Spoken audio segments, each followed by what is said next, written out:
নমস্কার বন্ধুরা, আশা করি ভালো আছেন।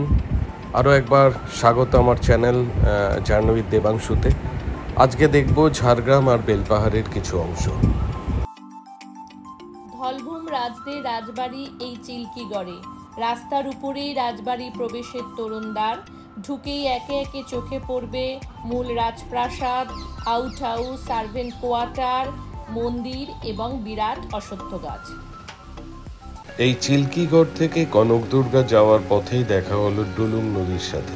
ঝাড়গ্রামের জনজীবনে, ঝাড়গ্রামের ইতিহাসে ডুলুংয়ের কথা অনস্বীকার্য।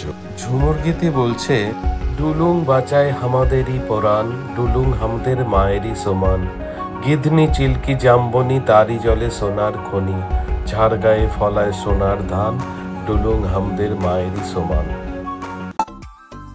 কনক দুর্গা মন্দিরের এন্ট্রান্স এটা। পশ্চিমবঙ্গের বৃহত্তম উপবন এটি। ঈশ্বরের এই বাগান ঘিরে রয়েছে অনেক ধরনের গাছপালা এবং পশু পাখি। প্রায় 500 বছরের পুরনো এই মন্দিরে দেবী অশ্বারোহিণী চতুর্ভুজা। 1960 সালে আসল মূর্তিটি চুরি হয়ে যায়।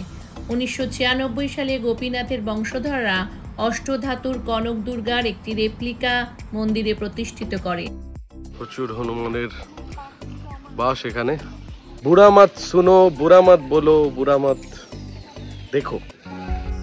খোয়াইয়ে এই জিনিস দেখেছিলাম, আবার এখানে দেখলাম শিকড়গুলোই মাটি আটকে সিঁড়ি তৈরি করে ফেলে। মন্দিরের ডান পাশে রাস্তা ধরে জঙ্গলের মধ্যে দিয়ে চলে এলাম আবার ডুলুং নদীর কাছে।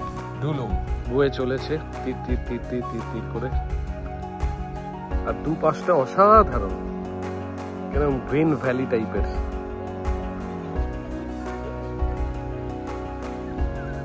ঝাড়গ্রামের পথে পথে প্রচুর শালের গাছ, দুদিকে শালবন ভর্তি। এখানে চলে এলাম ইকো ট্যুরিজম সেন্টার, দুর্দান্ত অ্যাম্বিয়েন্স। ঝাড়গ্রাম প্রকৃতি পর্যটন কেন্দ্র অসাধারণ, এখানে থাকাও যায়। 6টা রুম আছে এখানে, খুব সুন্দর জায়গাটা, চারিদিকে শালবন।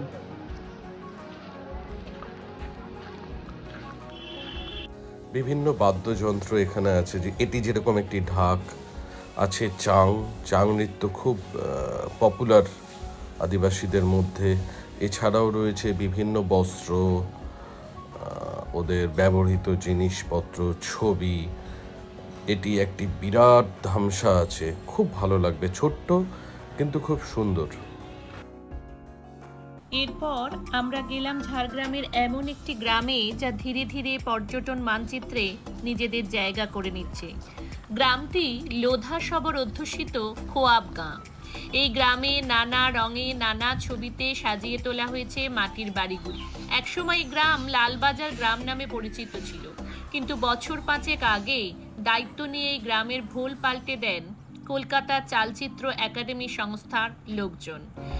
এই গ্রামে সব মিলিয়ে রয়েছে 13টি পরিবার। তাদের বাড়িতে বিভিন্ন প্রাকৃতিক দৃশ্য তারা নিজেরাই আঁকে এবং প্রতি বছর এই দৃশ্য পাল্টাতে থাকে। এক কথায় প্রতিটি মাটির ঘর একটি খোলা ক্যানভাস। এরপর গেলাম ঝাড়গ্রাম জু, সেটাও কিন্তু খুব সুন্দর।